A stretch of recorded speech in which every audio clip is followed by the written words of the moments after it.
Hello, everyone. Hope you're having an incredible day. I just want to hop on real quick because I've been thinking a lot this morning about something that's really important to me.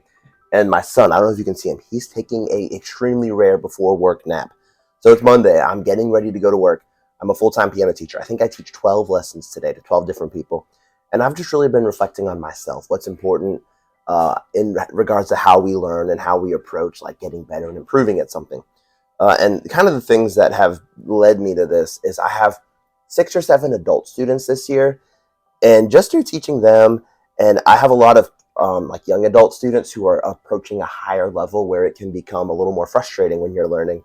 And then it's caused me to reflect on how I was when I was learning. So I just wanted to talk about this topic, and here it is.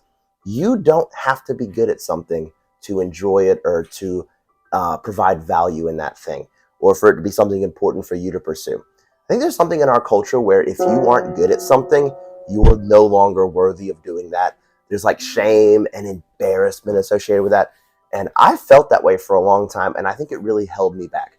So unscripted, no cuts, no nothing. I'm just going to talk about this for 1 second because he could wake up at any second now. So just talking off the top of my head. I think, and I'll just share my experience growing up. I started playing music because I really, like when I played video games and when I watched movies, I loved the music and I wanted to learn.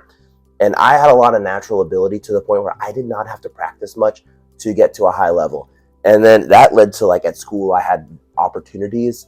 And at church, I had opportunities to like lead worship and stuff. And I took a lot of pride in this. So like junior, senior year of high school, I was a punk because it was drums particularly. I could play anything on drums. And it was really easy for me to learn drum music quickly. And it wasn't till I went to college and I was exposed to other musicians who were light years ahead of me, because not only were they talented, but they practiced in a way that I didn't. And I remember that led to me being really insecure, and it caused me to miss out on a lot of opportunities. So in music, we have these things called master classes where we go and play, and you play in front of your peers and your teachers give you feedback in the moment.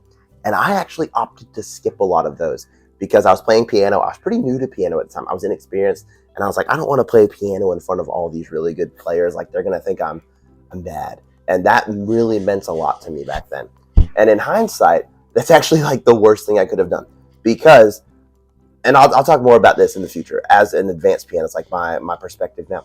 But you learn so much from those experiences where you're not very good at something and you have to do something that makes you uncomfortable. And yeah, it really stinks and you might feel bad about it in the moment, but those are the learning experiences that you are leveling up from. So now my perspective as an adult, I'm almost 30 and I've taught over 100 people over the last like 5 or 6 years. I think it's amazing when an adult or even a college student, anybody, does something and they're not good at it. But they're working to improve. And I really don't think any musicians, or no matter what it is that you're pursuing, are going to judge you. There was a period of time when I was in high school that I did this, who didn't, where I would watch another musician play and I'm like, man, they are not good. But I'm really embarrassed that I used to think that way. So now when I see other adults trying anything, I am the first one to encourage them. I'm like, wow, that's amazing. I'm so inspired that you're doing that. It makes me want to try harder in what I'm doing. And so all of this to say, do something just for the fun of doing it. And I promise you, don't put pressure on yourself, but create routines and structure and goals to set. And if you're just doing a little bit every day, you're going to meet those goals. And it might not be exactly what you thought it would be, but I promise if you document it over the months, you'll be like, wow, I'm actually really improving. I'm learning a lot. And you didn't even realize it. And it's so funny. I have like 6 or 7 adult students right now, like I said at the beginning of the video, and they are so hard on themselves. I'm like, hey, it's okay. You didn't play piano as a kid. This is a brand new thing for you. So don't put these expectations that you see other adults who have been playing for 20 years. That's not going to be you. And that's okay. Like, you can learn these pieces that I'm giving you and really take pride in that and really enjoy that.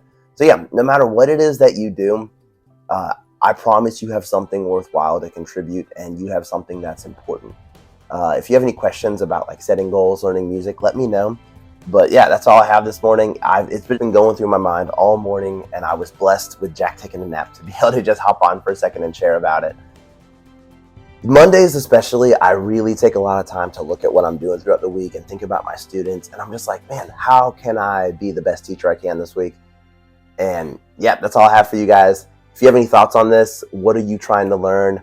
What is it that you wish you were better at? What are you insecure about? Anything, let me know in the comments, and I will see you guys next time.